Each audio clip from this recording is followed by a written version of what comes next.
My name is Richard Hudson.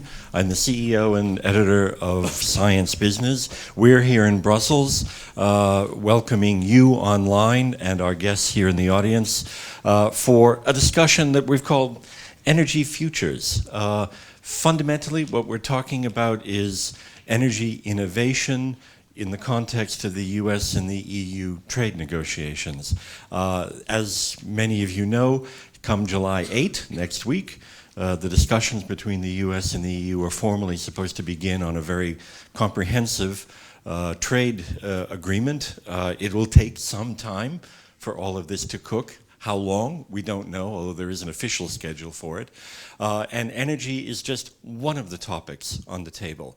So we thought that what we would do with the support and help of GE, thank you very much, Nani Bekali, for that, to have a discussion on what exactly are the issues, in what way could the EU and the US better collaborate on the development of renewable energy sources, on trade issues on energy, on standardization for energy, and this is what we would propose to do. I would say, by the way, that this pairs with an event in Washington shortly, organized by the Transatlantic Policy Network, in which these and other subject areas will be discussed on Capitol Hill between a group of MEPs who are visiting Washington and a group of congressmen.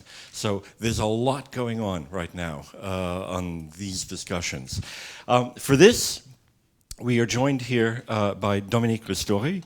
He is the Director General of the Joint Research Center. The JRC is one of the very largest research operations in Europe, with laboratories in Italy, in the Netherlands, in Germany, in Spain, and elsewhere. And as such, Mr. Ristori, you will also be in Washington for these discussions in a few weeks. With him is James Ellis. He's a member of the European Parliament from the UK. James is the founder of the Transatlantic Policy Network and is a devoted and committed transatlanticist, if that's a word. And as such, you were deeply involved in all of these discussions. But, beside him, Nani Bekali Falco. He is the CEO of GE Europe, also Senior Vice President of GE, and CEO of GE Germany. So thank you very much, Nani, for joining us.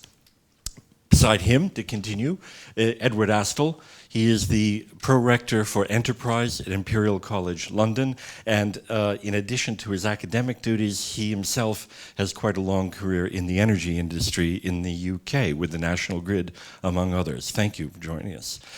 Beside him, Andras Ziegler.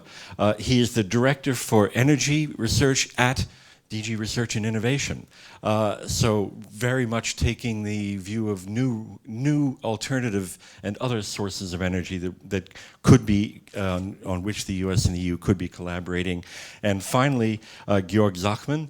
Georg is a research fellow at the Bruegel Institute, and Georg has just completed a study looking at some of the underlying assumptions of technology assumptions that the EU makes in assuming what's going to happen with our energy future, which could also therefore play into these discussions with the US. So, gentlemen, thank you very much, and again, thank you for joining us. If you have questions, please fire them in. Marilyn, at what email address should we use? We should, for the online audience, Yes.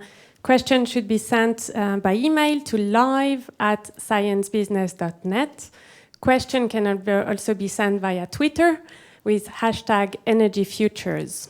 And we are also providing a Twitter feed, an account on this as well, if you'd like to follow it that way too. So, Mr. Ristori and James, I would like to begin with you two first. James, would you care to give us a little overview of where you see these trade negotiations going in future, particularly as it relates to energy? You may do it there, or you may come up here. I'd like to go to the podium. Thank you. Yes, we're tethered. You know, I understand you because No, if here. I don't stand, I Take it off. There we go. It's nice to have G looking after. Yes.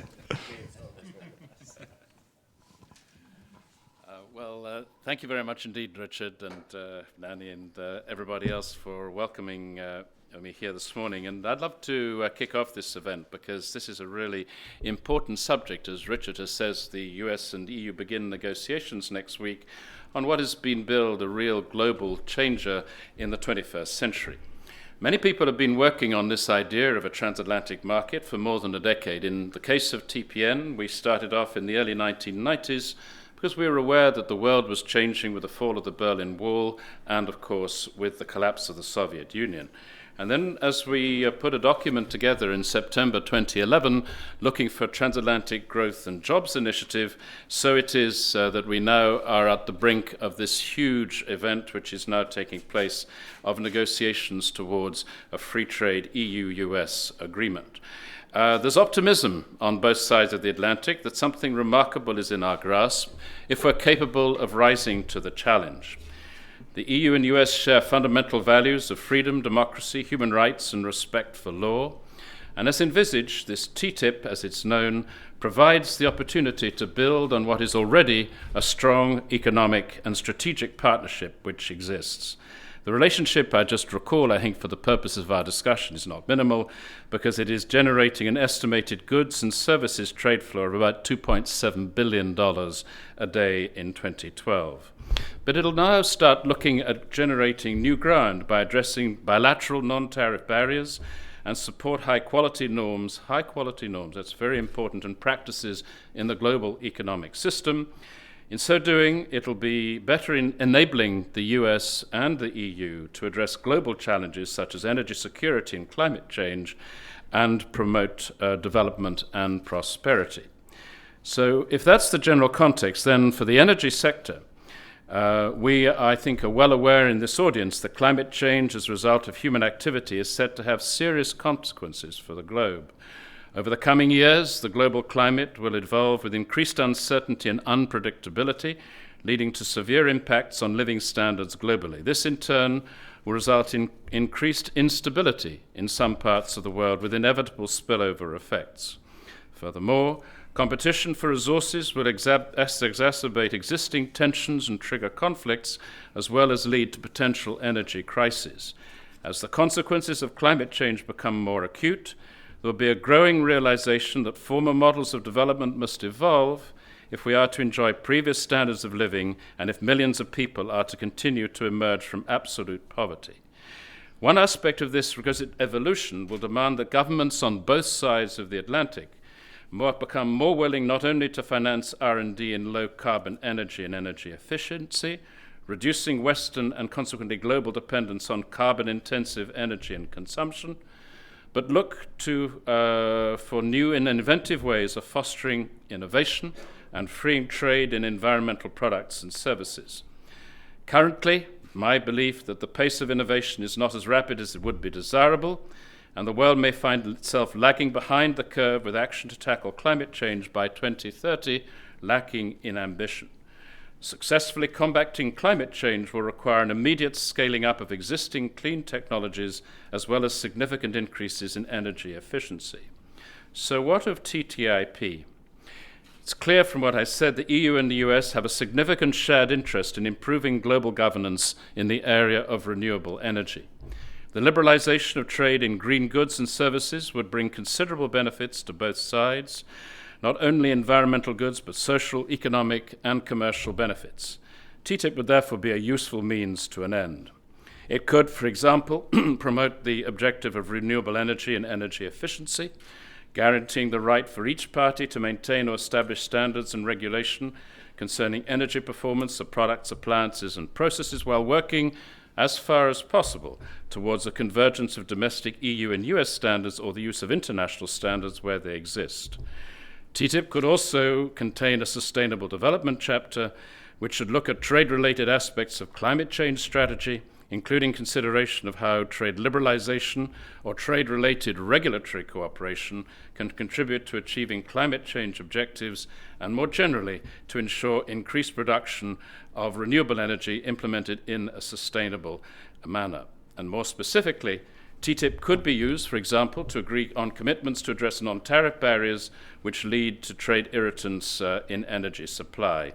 For example, a confirmation of the prohibition of local content requirement for goods, services, and investments related to low carbon energy should be sought, allowing for freer and more efficient transfer and consequently greater innovatory pressure. But lastly, there is one aspect which I really do want to deal with in my introduction. That deals with trade defense. A rules-based open international market would promote more cost-efficient and widely available green goods, services, and technologies. Furthermore, this environment would further innovation and lead to the creation of high-quality jobs.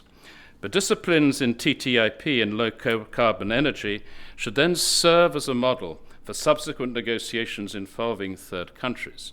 Other countries will realize that they too would benefit from this so-called gold standard and would seek later to apply these standards as a means of facilitating trade in a stable environment and on a level playing field. One example of these world market problems has emerged in recent weeks concerning China. On the question of solar panels on the EU market, China is dumping. It's beyond question the dumping margin is in excess of 80%. And indeed, America has also taken action against these illegal practices themselves, reaching similar conclusions to the European Commission. Many have criticized the strong position adopted by the Commission. However, I think these criticisms could be based on a short-term consideration of Europe's interests. Solar panels are a key future strategic industry for Europe, and if we allow Chinese manufacturers to kill off the EU industry, will we lack the ability to compete in this market in the years to come? And it's not just solar, but other areas where we see Chinese activity. And lastly, furthermore, I welcome as part of this comprehensive plan of dealing with climate change, the US President announced that the US will work with other World Trade Organization members to launch a new plurilateral trade negotiations aimed at achieving free trade in environmental goods. So, in conclusion on this, the US and the EU could use the new cooperation in the TTIP not just to do it bilaterally, but to agree joint positions ahead of negotiating rounds, building on the excellent work currently being done in the framework of the EU-US Energy Council. And it would be, I suppose, wrong of me not to mention the excellent document we have in front of us, Modeling Europe's Energy Future, produced by Science Business and GE. It's always difficult to predict what the future will be, but what's essential is actually to see the long-term trends which are underway. And I would fully endorse its conclusion that regular updates of the roadmap and its assumptions are needed, possibly on an annual basis. And indeed, why not make it a transatlantic one to fit in the work which is ongoing between the National Intelligence Council and the European Strategy and Policy Analysis System? So whatever kind of conclusions we reach today, we're going to be looking forward to continuing these discussions in TPN, not least in 2 weeks' time, and we're looking very much forward to many of you being present there, and would like to thank very much for Science, Business and GE for their help in our endeavors. Thank you. Thank you very much, James. Perhaps you can wire up there, because I have a quick question for you. Since we announced this event, and particularly over the weekend, there's been news about the national security issue. I mean, the Prism case entirely. And from the president of the parliament himself over the weekend, there was a pretty strong statement about the parliament being upset about the EU, about the disclosures about Edward Snowden that made about what the US might have been doing if it happened. And so lots of qualifications there. I'm being very careful as I say this, but is this going to be an issue that's going to derail the US-EU negotiations, this whole security issue? What if one thought that the whole set of the TTIP thing, negotiations, were just about economics, then you might be correct. But it's not. It's about strategic approach in the global system for the 21st century. How do we have transatlantic standards which become international global standards? So there will be issues which obviously between the EU and the US, you talk about the cultural exception, for example, which happened, or you talk about this one, which is an ongoing matter of WikiLeaks and a whole lot of other things which are happening. And it's really important to determine what privacy should be in the global system. But it's not going to upset, for me, TTIP as such. It's actually really well rooted in talking to leading US businesses last week, and I end on this. they say, well, where's the opposition going to come to from this? Because in the US, the unions are in favor, both sides of the Congress are in favor. They like it much more than the Doha round because they can see they're doing in regulatory stuff across the Atlantic. And also the business community is very strongly behind it too. So I think that we're going to accept that we're going to go through problems, no doubt next year as the elections approach, and you might see a rise in populist parties, people saying, what are you doing this with the Americans? But actually it's at the core of our whole approach on an economic, political and strategic basing of the global system. So I think it's going to take more than this particular thing of Mr. Snowden to unearth that one. Okay, all right, well, thank you. So, all right, then I guess that means that we can continue this session because there's still something to talk about then. Well, I have to go to Strasbourg, but I ain't going yet, Yeah, so don't worry. Okay, all right, Mr. Destori, would you care to give us your view on where there could be collaboration between the EU and the US in energy? Thank you. Thank you, Richard. Derail, I am also very pleased to address you today on a topic of very high interest. The transatlantic trade and investment partnership could be and should be a powerful instrument to create job and growth, and this in the context of the US-EU new low-carbon economy.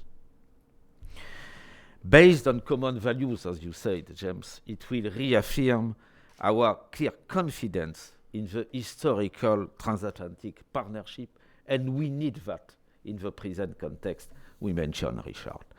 And this morning I would like to underline 3 points. First of all, the need not to oppose competitiveness and sustainability.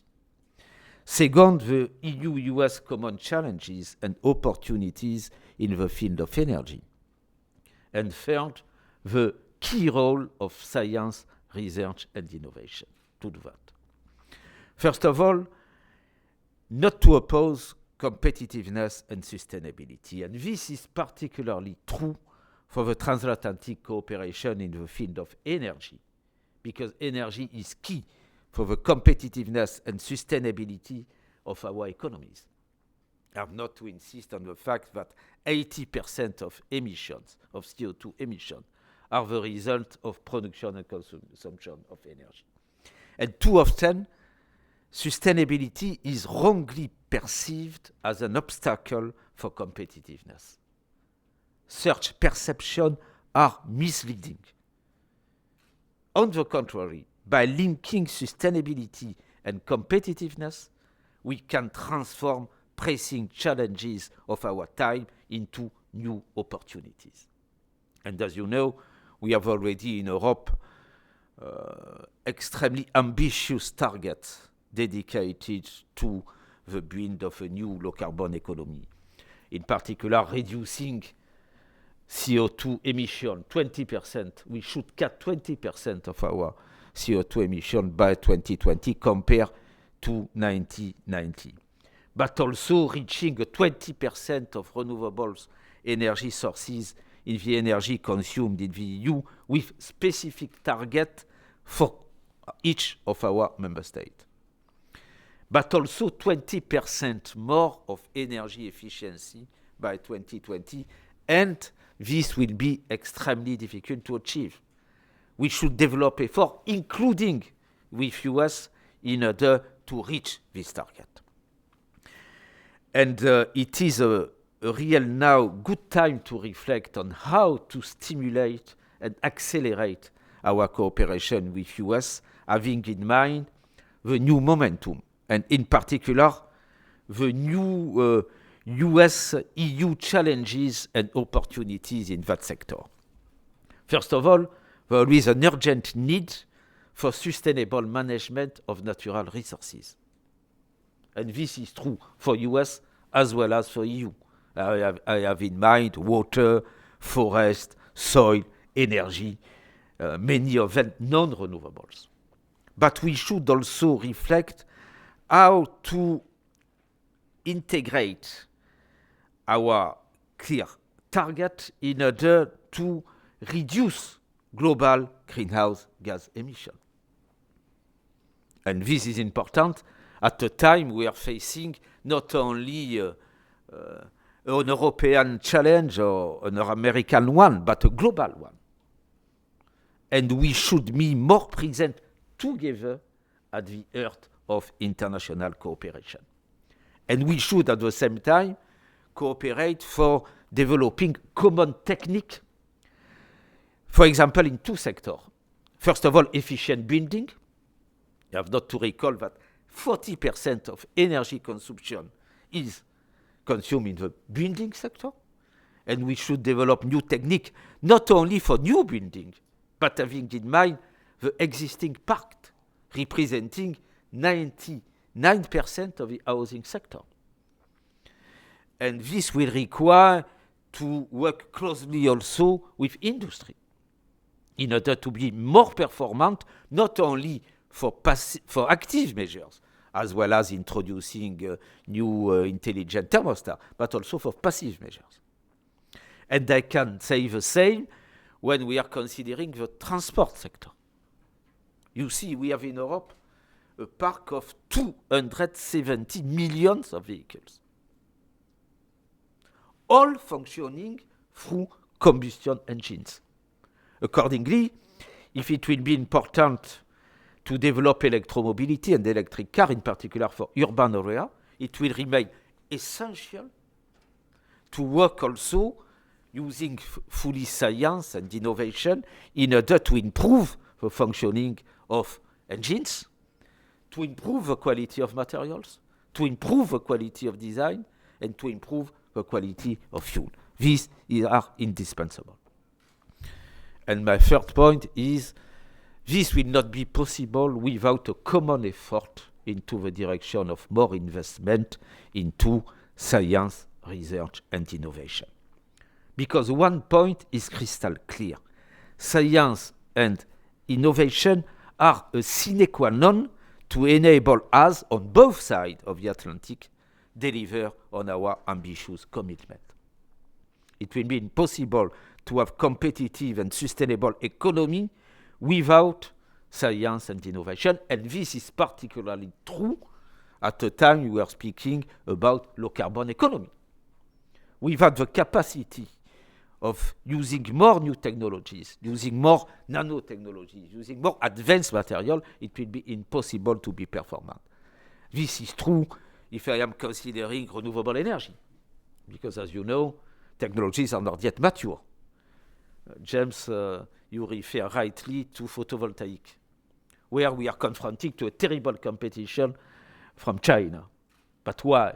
Because, first of all, 95% of rare earth and critical raw materials are produced today in the East and in particular in China. And we had already the opportunity in the context of, for example, the Transatlantic Economic Council to debate this point with our colleague, Secretary of State for Energy and Chief Scientific Advisor of President Obama. We should cooperate more and better with the Americans in order to go into the direction of sustainable exploration of mines, into the direction of substitutions, into the direction of recycling, in order to place our industry in a better situation to compete with emerging countries. These are absolutely key priorities. And let me say, in my department, US is the only one first partner, external partner.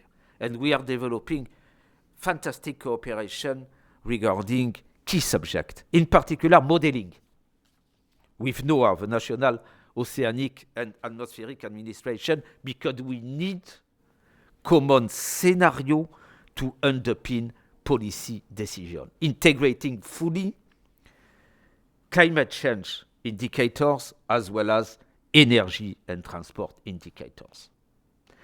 And we will do that together more and more at bilateral level, and we will, when this will be possible, incorporate also global dimension. This is true for eco-industries. I mean water, waste, recycling, air quality, renewables, as well as energy efficiency, representing already in Europe 3.5 million of jobs and an annual turnover of 300 billion of euros. Donc extremely important, and I will organize in September with the American Chamber of Commerce an initiative 26th of September in Brussels dedicated to a common approach on eco-industries. I can say the same regarding standard. And during the next meeting in Washington, the next European Parliament US Congress, I will sign an agreement with my colleague, the boss of NIST. Donc the NIST is the standardization body in US in order to work together on key standards, because without common approach and common standard, it will be impossible to progress together. And this is particularly key at the time we are speaking about energy. I will also go after that to Chicago, because we will inaugurate in Chicago, in National Ergon Laboratory, the first hub dedicated to smart grid and electromobility. And we will put US scientists in permanent contact with BA scientists in ISPRA close to Milan, and I will inaugurate the same hub, the European one, in Europe next year, in 1 year, in fact. And we will also cooperate on other things, including on hydrogen, and we will participate together in a conference in September in Brussels dedicated to hydrogen safety in order to work in the whole chain of energy, because what is important is to clearly identify present priorities and future priorities dedicated to electricity production and generation, energy production in general, as well as energy storage and energy transmission and distribution. This is a panorama, and I can say in summary, a vibrant transatlantic economy is crucial for the continued production of our values, but for that, the precondition is to build a new scientific transatlantic bridge. Thank you very much. Stay there, just a moment. A quick question for you. So that was a very interesting list of items that could be and should be in the discussions that you just went through. But what would the obstacle be to having that happen? Because, of course, the EU and the US do collaborate on all the fields that you mentioned or have tried to in the past. So what will be different about a trade discussion? Will it make any difference in whether these things get done? Let me say the obstacles. First of all, we have to be clear. We are not in the same situation, US and EU, regarding energy. We have now the same objective, and the recent declaration of President Obama last week regarding the trends into the direction of cutting more CO2 emission are comforting us regarding the needs and the pertinence of an increasing cooperation and bilateral cooperation. But at the same time, as you know, US is managing a real energy revolution around shale gas. And as a consequence, US will become very soon a net export for oil and gas, including unconventional oil and unconventional gas. As a consequence for Europe, we are first of all confronted to higher energy prices compared to US. 40%, our prices are 40% higher compared to the US prices. And second, we are receiving more and more cheap coal from the States, due also to the effect of shale gas revolution. But we should do everything in order to increase our cooperation, including on these matters. I explain. Regarding shale gas, my personal opinion is we have a common interest to examine all aspects of shale gas. Of course, the merits in competitiveness aspect, but also the risk, including the risk of contamination of groundwater due to methane emission. And this is particularly true for Europe, but also for US. For Europe more, because the density of our population is very different. But we should go into the direction of addressing together the scientific challenge. I mean to develop new technique, not only clean fracking, but also alternative of fracking, in order to be in situation to explore shale gas without creating risk or danger for environment. And for the rest, I have not to insist on the fact that trade agreement will also consider all aspects of energy. In my opinion, electricity prices will become also more and more important because of their effect regarding all intensive industries. As you know, car industry, chemical industry, but also aeronautics, but also steel are using more and more electricity, and we should again, at a time there is a need to replace new electricity plants, to reflect on how to proceed together. So these then end up to be extremely strategic issues that will be discussed here. Thank you very much, Mr. Ristori. Thank you. And before we come to a panel and discussion, I wanted to, Nani Bakali, would you like to give your view as to how this will evolve? Please go ahead. Yeah, thank you very much. As a matter of background, let me say that GE is a company that, adjusts the microphone here, thank you very much, is a company that is involved in the oil and gas industry, is involved in the equipment for the generation of electricity, and is involved also in the part that's considered to be the energy management, which is also very important. And, you know, you were talking about the investment in science and technology. We are a company that invests about 6% of our total industrial sales. Remember that we have also a large financial service business. About 6% of our total industrial sales in research and development. So we are a research and development outfit, a very strong research and development outfit. We are also part in Europe of a fairly unique alliance, which is the Energy Partnership, which is an alliance that is formed with Shell, with Dong Energy, and with First Solar. And this alliance is really designed to try to tackle some of the misunderstanding that there is around the gas industry, the gas utilization for energy. So what are the challenges that we see in the future for this green economy that we are talking about, and most important for the green energy? I think that we have already a lot of answers. We don't need to go too far to find answers because we have already a lot of them. When we think about the fact that we believe that the future is in the combination, in the proper combination of gas, energy generation on one side, and renewable energy on the other side.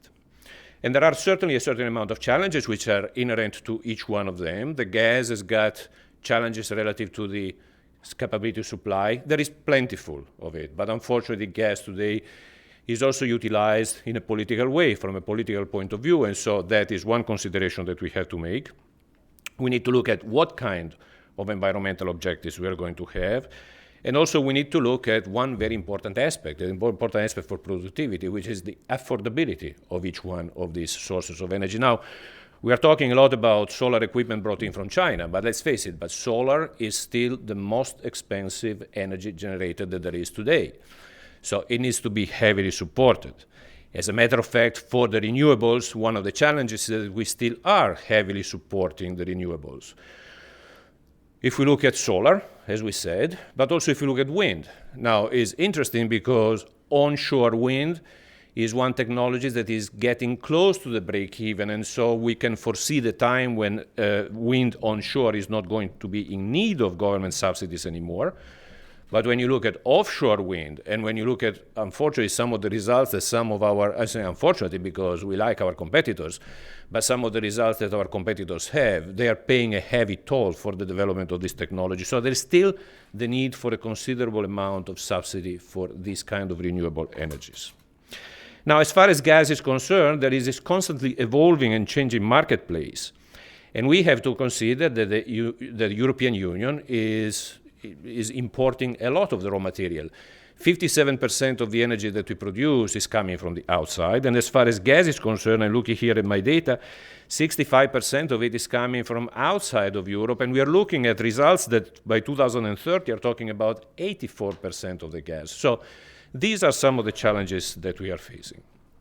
There is also the need of some major investments in order to renew the generating equipment that we have.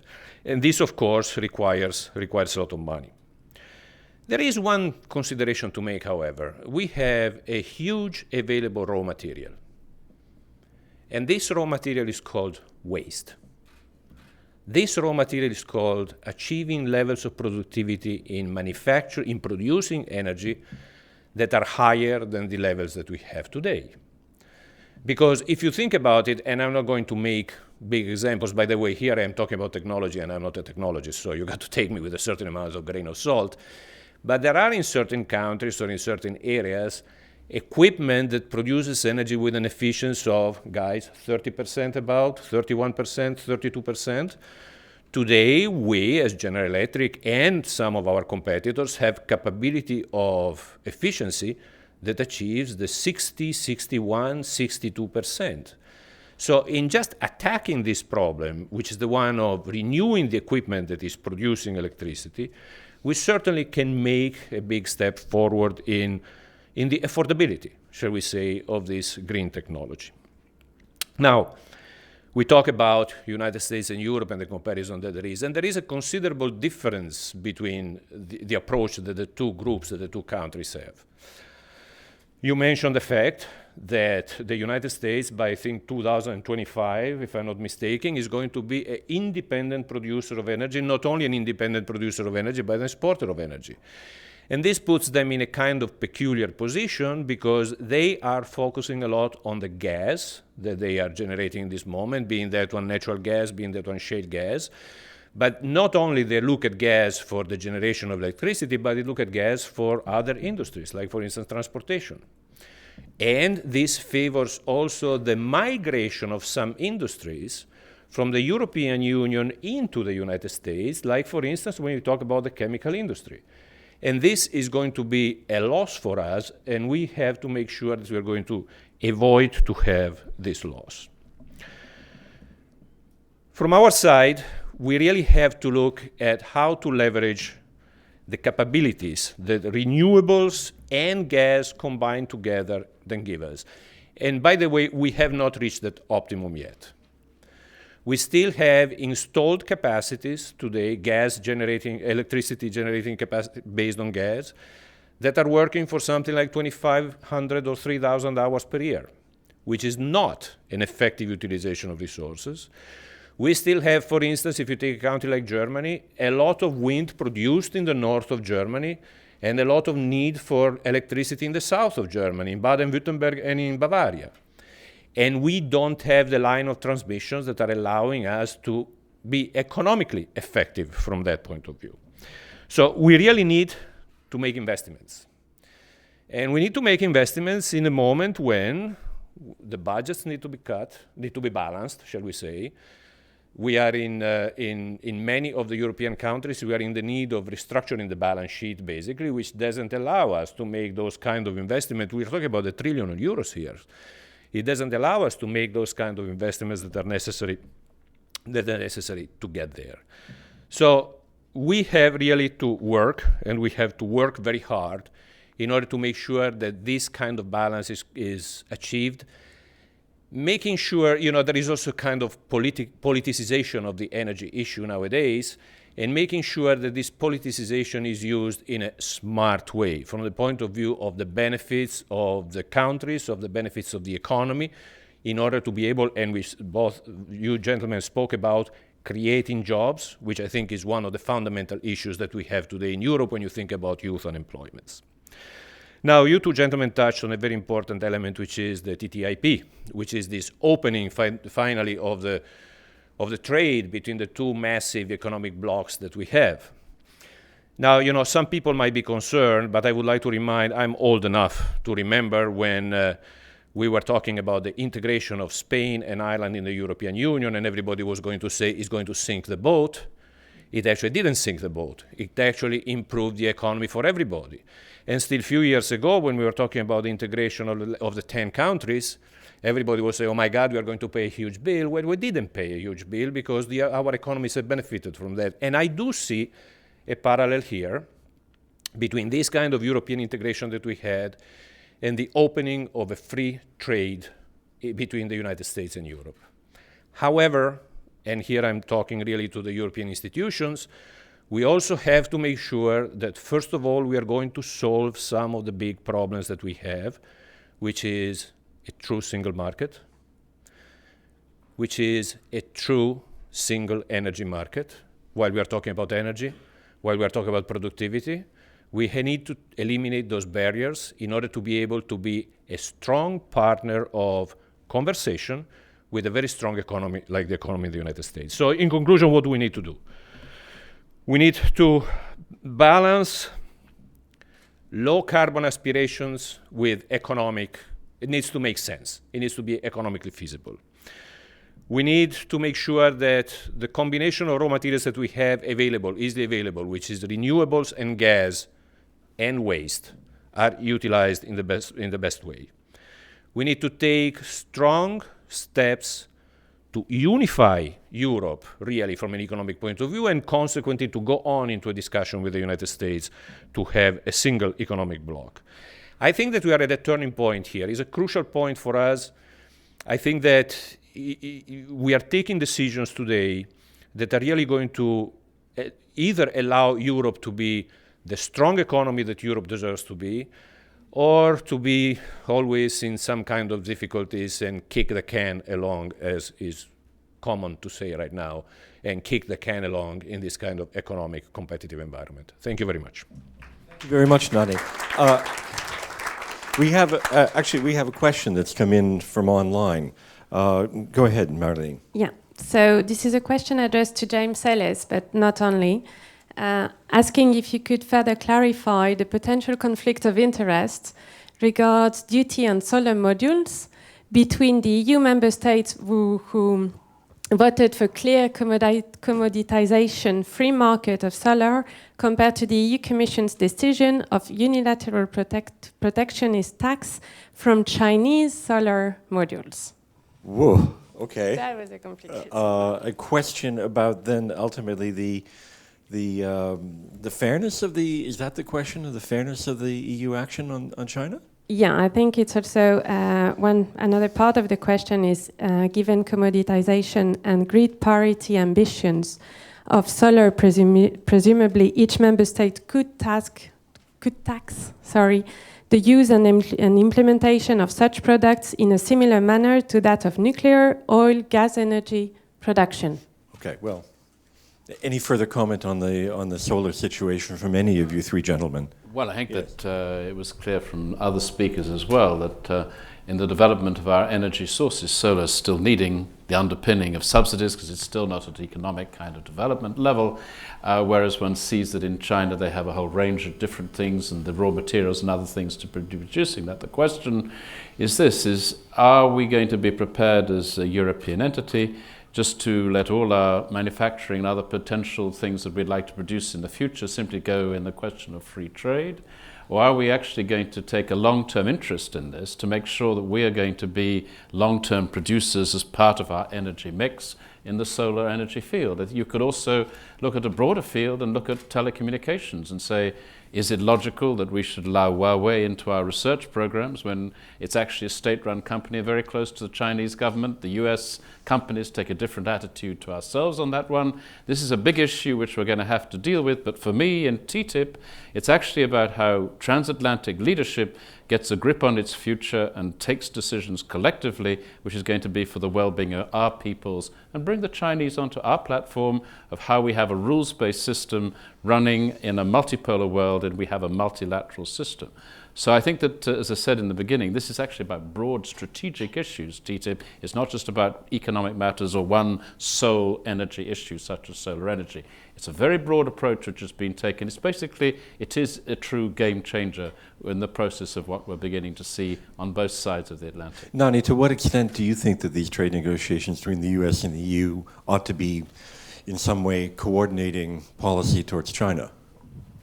Well, I think it is important that if we are going to create a bloc, an economic bloc, which, by the way, is going to be 50%, if I remember correctly, it's 50% of the total worldwide economy, if not something more, it is clear that it is going to create a different economic relationship with China.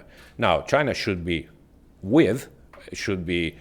I'm not saying integrated in the conversation, but we should look at it in such a way that China becomes a partner of this, because nowadays the world cannot live without China anymore from an economic point of view. So let's create a strong North Atlantic bloc, which is ready to negotiate and to cooperate very well with the Chinese economy. Okay, all right. Thank you very much. Thank you very much, Nani. Thank you. Thank you. Now, let's begin a little discussion here. For those of you who joined us later, if you have a question, again, Marilyn, what is the address? The email address is live@sciencebusiness.net, and via Twitter, it's #EnergyFutures.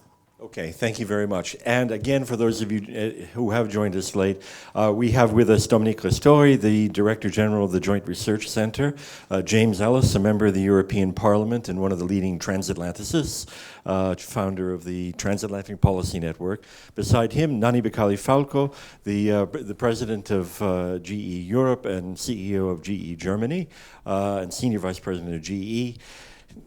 Edward Astle, Pro-Rector for Enterprise at Imperial College London, and Andras Ziegler, the Director for Energy in DG Research and Energy and Innovation. Not yet. And beside him, Georg Zachman, the Research Fellow from Bruegel. Mm-hmm. Now, you three gentlemen have been sitting there very patiently as we've had some opening presentations. Just before we begin what we were thinking about here, any comments on any of this that you would like to come in with?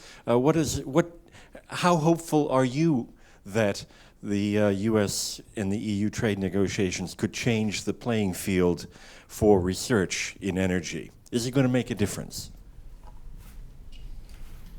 Do you want me to have a go? Edward, go ahead. I think it's a fantastic opportunity, but I think we have to be realistic at the other issues that could get in the way. And I think some of the speakers have touched on those already. So if we have a shared vision, that's fine. If we have shared problems, that's good. Not all the problems are shared. There are some fundamental differences in the dynamics of the two energy markets. One point I know from my previous life in National Grid, which is 50% US, 50% UK, so a very unusual example of crossing the Atlantic. The regulations for the energy sector are completely different between the two places as well. So I think we have to be realistic that the drivers, the market drivers at least, could point in some different directions as well as having the same underlying needs.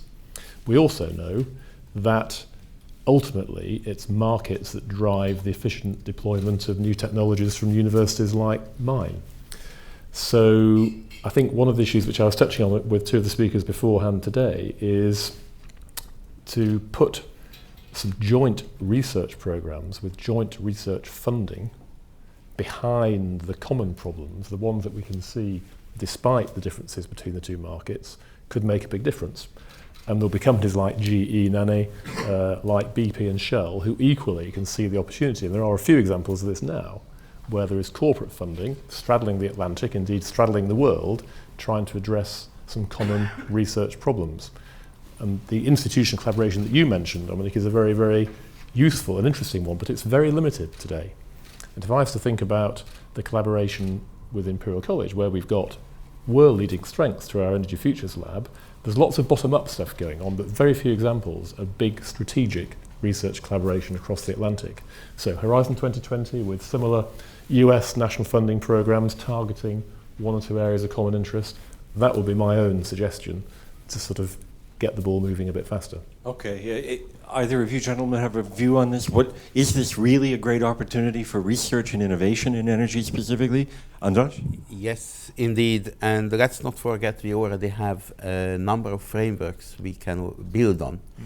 I would like to highlight the EU-US Energy Council and its technology research leg out of three major legs, meaning energy security, regulatory policy, and indeed technology.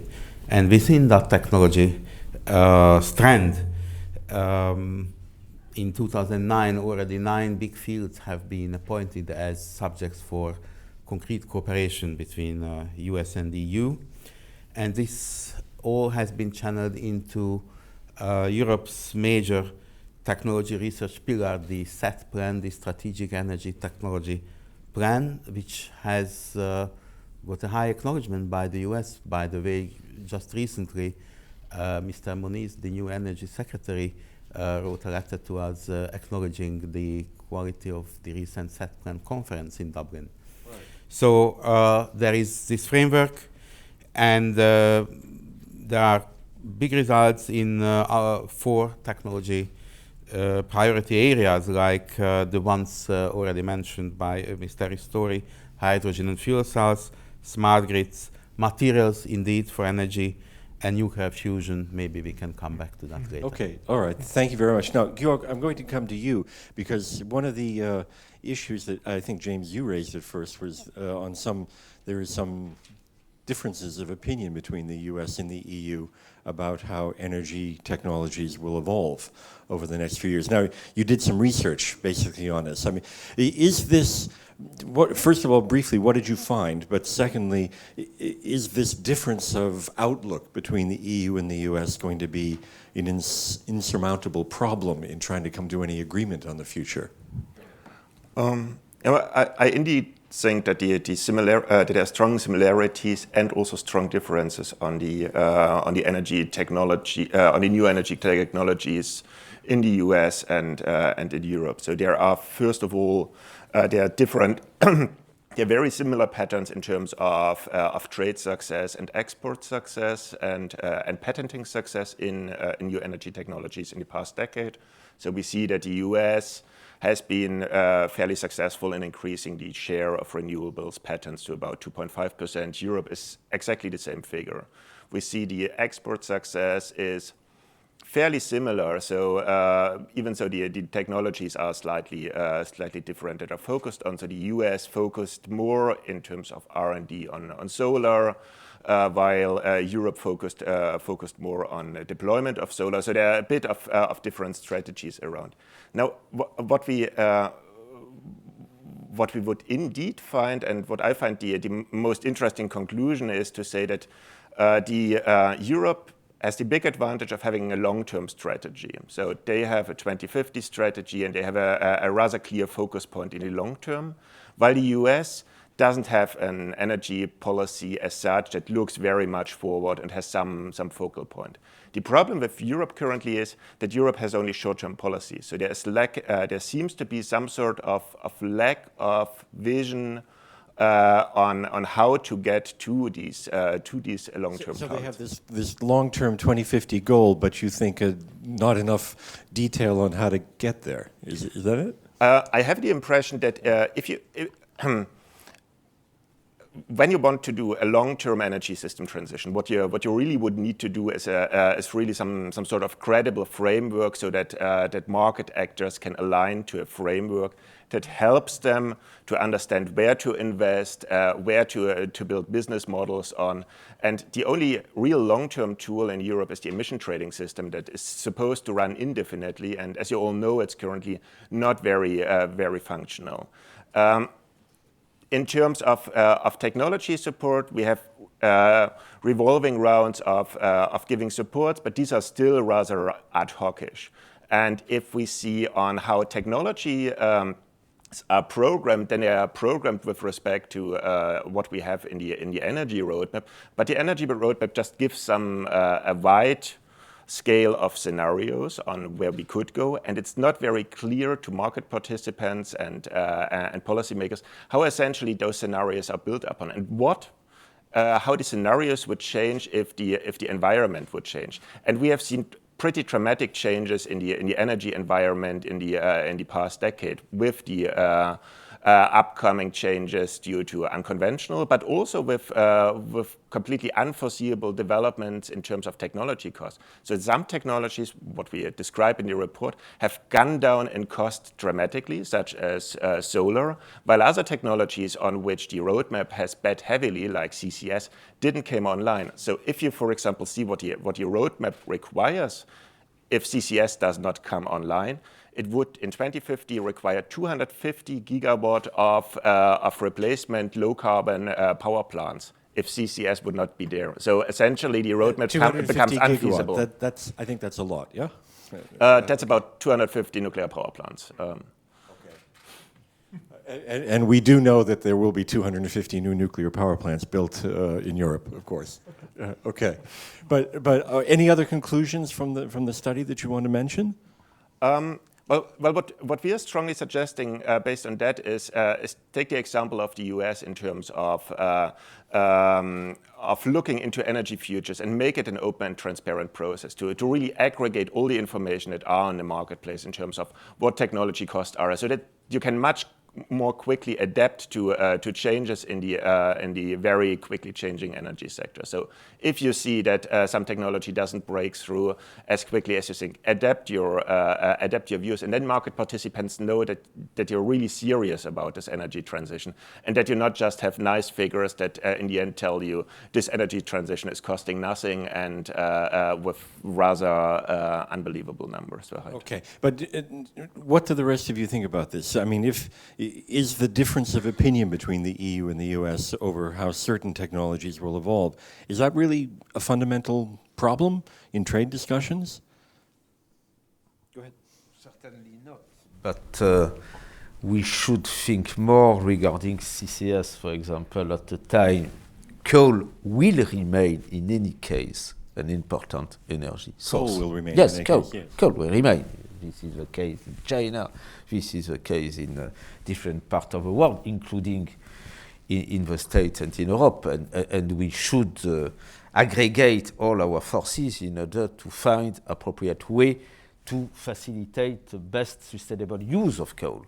But this is true for each source of energy, and because we are reaching a sort of turning point regarding energy policy, due to some new innovative approach, in particular for unconventional oil and gas, it is the time to revisit all these things and to add all our expertise on modeling, all our expertise on foresight, all our expertise on horizon scanning, in order to select and identify the most promising technique for going into the direction of low-carbon economy regarding energy. Okay, Nani, another difference, of course, is the attitudes on gas between the EU and the US. This is, Georg, in the roadmap, I think, what's the situation on gas that they are assuming, the Commission? Overall, the demand is declining and gas becomes a balancing fuel, while in the US it's obviously a baseload fuel. Yeah, but think about the economics, which is fundamental. I mean, think about the cost of gas in the United States right now. And think about the average cost of gas for the Europeans, which is heavily influenced by the high price of Russian gas coming in. And of course, you make different decisions when you're confronted with this kind of costs. But is it not a factor under the 1938 Act in the US that if you have a free trade agreement with the US, they can export a shale gas to you? And therefore, as part of a free trade agreement, as I've understood it, once it's signed, then we would actually be able to have exports from the United States, presumably, if they were economic. I hope that a free trade agreement is going to help us to do that, But which that is going to increase slightly the price of gas in the United States, but it's going to decrease. Well, there's also a debate within the US about whether there should be gas exports on major scale also. I guess that would have to be resolved domestically. Yes, it in the US. It does. But I think that the volume, the quantities that they can start exporting is probably going to compensate for the somewhat small increase that they're going to pay from a market condition point of view. Right. Yes, Dominique. Yes, one additional positive effect of the development of unconventional and shale gas in the US is this will offer new possibilities to Europeans to renegotiate long-term contracts, in particular with Gazprom and Russian partner. And we should go into the direction of less long-term contract, more short and medium-term contract, and this will reinforce our position as main consumers. First one. This becomes a serious geopolitical issue then. Yes, of course. But you see, we cannot not take any initiative at a time this evolution is affecting all gas relations, not only the price, gas price in US, but globally. And second point, the new US initiative to cut carbon pollution announced by President Obama last week will offer also a new opportunity to further reinforce the European-US convergence in the field and in particular in energy sector.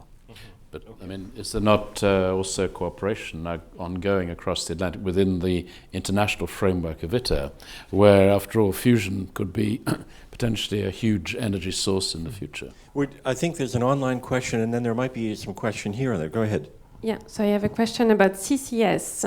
It has been acknowledged from both policymakers and industry that CCS is the only available technology to significantly reduce greenhouse gas emissions, and GE recently announced technological advances in this field.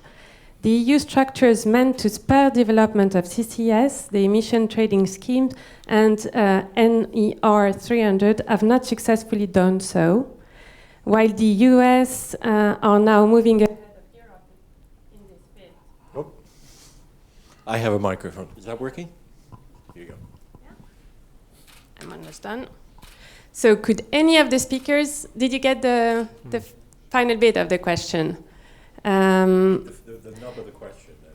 Yeah, so about CCS and the fact that the EU structure meant to spur development of CCS, ETS and NER 300 that have not successfully done so. And so could any of the speakers elaborate on the role they see for CCS in EU and US negotiation trade? I can take a part of that question. Yeah. The fact is that yes, GE has invested a considerable amount in the development of CCS, but we are at the point where it's not economic, technologically speaking, is there. The technology is there. But the economy is not there yet, and some more work is needed there. However, we need to talk about the price of carbon also. And how is the price of carbon developing, because all of that could make CCS immediately much more economically feasible. All right. Mr. Ziegler, Anders, could we come to you? We've had from you and from Dominique a list already of specific areas where there could be more R&I, research and innovation collaboration. Do you want to elaborate on that more? I mean, if there's one field that you really wish that that you and the Department of Energy in the US could collaborate on research, what would it be? Where would you really want to put the money? This is obviously would be a very difficult choice, but I am much influenced by the last 2 weeks when I was intensively engaging into the future of fusion research, just mentioned by Mr. Ellis. And it is there where I see a huge potential between the US and EU, let alone the facility in Culham next to Oxford, the Joint European Torus, which now seems to have a longer-term future than originally anticipated, in order to help ITER to become reality. ITER is the International Thermonuclear Reactor being built in Cadarache, southern France, where US is an important partner. And I would like to advocate a little bit for reinforcing the American participation as well, which is a hot issue these days. But the US attitude towards fusion research is kind of like an on-again, off-again love affair, yes. Isn't it? It depends on who's in charge at the time. So if I may make a general remark to this discussion here, I fully acknowledge the shorter-term considerations, which in regulation also maybe in setting the research agenda are prevailing. Nevertheless, in my view, mankind should be sure that this energy source is realistically existing. We don't know it yet. We think a lot of things about it. A lot of things have been proven, but whether it is possible to produce fusion energy, fusion electricity at an affordable economic level still remains a question to be answered. I don't know when we will really use it, but the value of knowing that we can use it, if necessary, is tremendous. So that's why I would a little bit speak to the US partners. Edward, what do you think is the most important technical challenge that you wish the two sides could work on? Well, I mean, from the point of view of fundamental science, I absolutely agree with you. The world deserves to know if fusion is a real option. And I think for all the reasons we've touched on here and are outlined in the roadmap, we have to be very cautious about practical application of that, given all the difficulties with current generation nuclear as well. So in the nearer term, I think there are two particular areas which the Energy Futures Lab at Imperial would particularly encourage. Is this not working? Let's hear. Do I need to restate that, Richard, or is that okay? Did everybody manage to hear? No, yeah, they did hear. Yeah, We did, yeah, fine. So the two areas which I think the Energy Futures Lab at Imperial would encourage, both in Europe and for European collaboration, are first of all technologies that enable the world to use gas more efficiently, given how prominent gas is going to be. And for example, molten carbonate fuel cells offer potentially a relatively nearer term solution to transform the carbon emissions coming out of gas. So that's one area where I think there's rich pickings. And then the second one would... Sorry, in the gas-fueled turbines also an important area? Or well, we in pretty terms much of the hit incremental the improvements maximum of efficiency, which Nani was talking about, that clearly, I'm assuming that's going to happen anyway, and R&D can obviously help in those incremental improvements. But in terms of sort of quantum steps forward, the ability of directly generating power from gas through fuel cell technology is a very attractive medium-term win, if we can get there. And the other key area is technologies that help the grids operate more flexibly, because no grid can operate with a significant proportions to renewable power without much greater flexibility than they have today. So storage actually becomes, large-scale batteries becomes probably, the big win if R&D can deliver commercially deployable batteries. So those would be the two areas that we would advocate from the college's point of view. Okay, so and then adding yours on fusion. And Dominic, which would you, if you could just get the Americans to pay attention to one area of technology for more joint investment, what would it be? I can say there is now a fantastic challenge to revisit all our transmission and distribution grid, finishing with smart meters. Why? Because it is time to relaunch new investment for generation, and having in mind the new energy mix, we should adapt the redefinition of the grid in accordance. And this will require fantastic investment, but also more support coming from science and innovation. Mm-hmm. And I would like not to forget the smart meters, because at the end of the process, smart meters will create a sort of new energy revolution until the final consumer. Because this will give the opportunity to shift from passive client, which was the case from the beginning, to active client in situation to have a full command of energy consumption and command of prices. And this will represent a fantastic opportunity to manage differently all aspects of energy consuming and efficiency. Okay, all right. So we've had fusion, we've had gas technologies, we've had batteries. You just mentioned another one, like smart grids and smart meters. Anybody else want to throw in something for the shopping list? Mm-hmm. Nani, what would you like the two governments to focus on? Don't forget that I'm representing here General Electric, so we are on both sides of the ocean. That's why I ask you. And I think that we work on it, and we work very actively. And as I said, I believe that the balance between gas and renewables is the feasible solution for the next few years. Of course, there are advanced studies on different things, and we are participating to many of these advanced studies. But I think that for practical purpose, we have to limit our horizon for a moment and think about a practical, feasible solution, which is the one that I'm proposing. Okay. Georg, do you have anything you want to add to the list? Well, as coming from an economics profession, my adding would be also to jobs for economists, of course.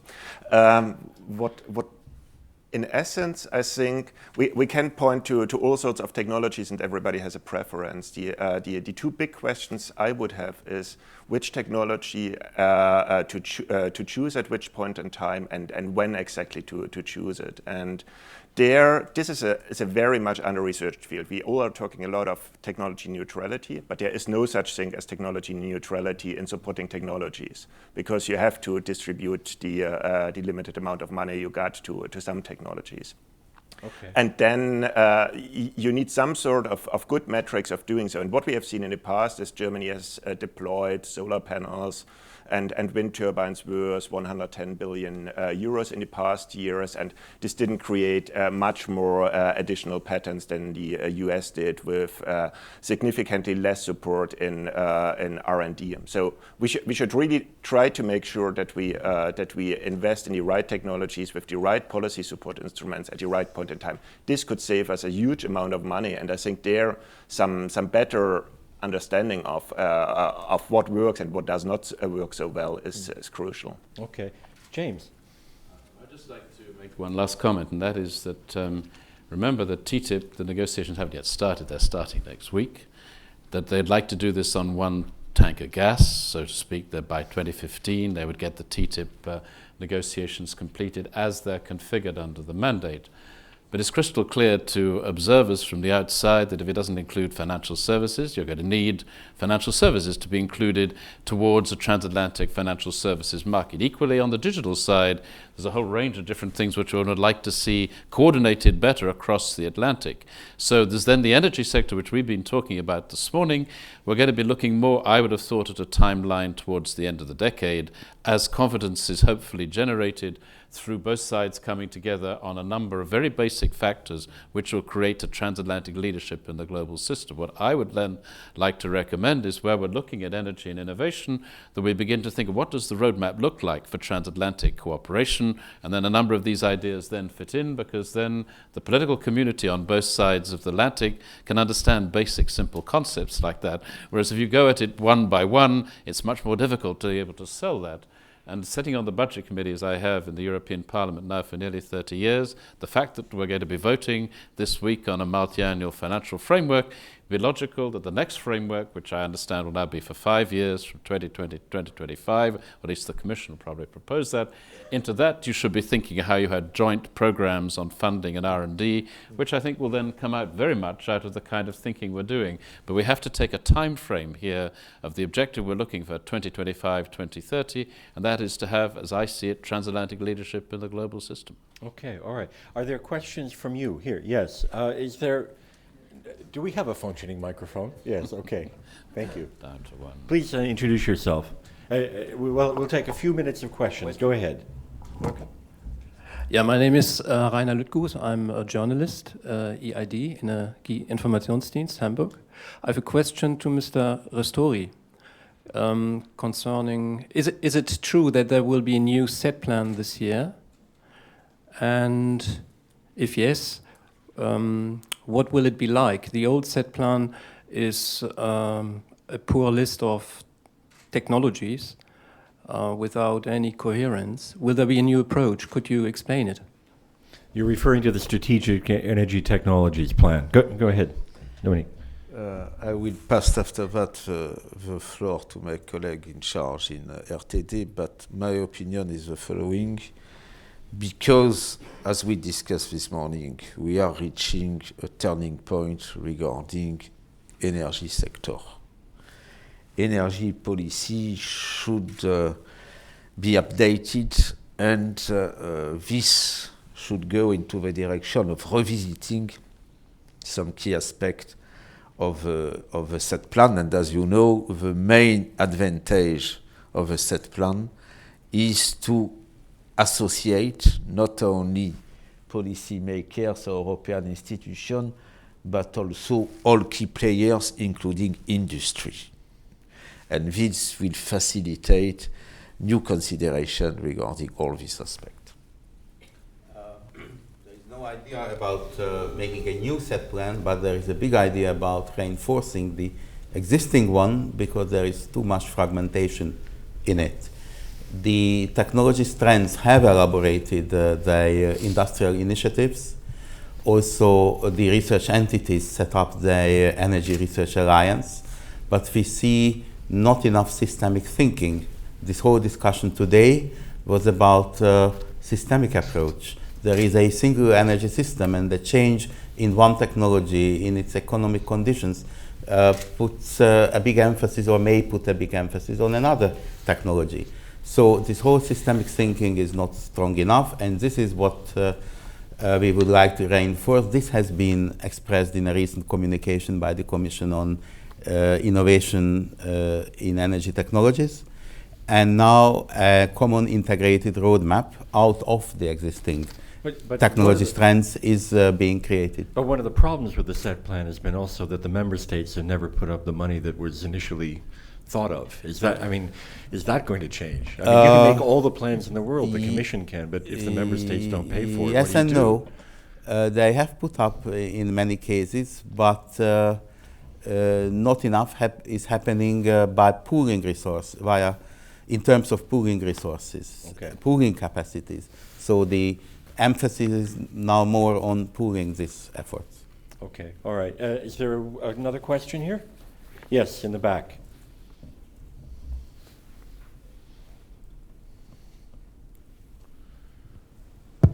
Thank you. Russell Mills from Dow. A question, first of all, more EU-orientated, and then a second part of the question is a bit more US-orientated. I think with our energy challenge, we're going to need all technologies for sure, but we don't necessarily need all technologies in every location at the same time. So my question is, if you look at the amount of money the EU has spent on deploying expensive technologies rather than reducing their costs, do you think the future, particularly if there's a closer cooperation, will put more public money or public-private partnerships into tackling the problem with the technology, which may be acceptance, it may be cost, it may be whatever, rather than trying to deploy them? I'm thinking particularly of things like CCS and solar in the north of Germany and so on. And then from a US perspective, there is a tendency to be fearful of big government and big government spending.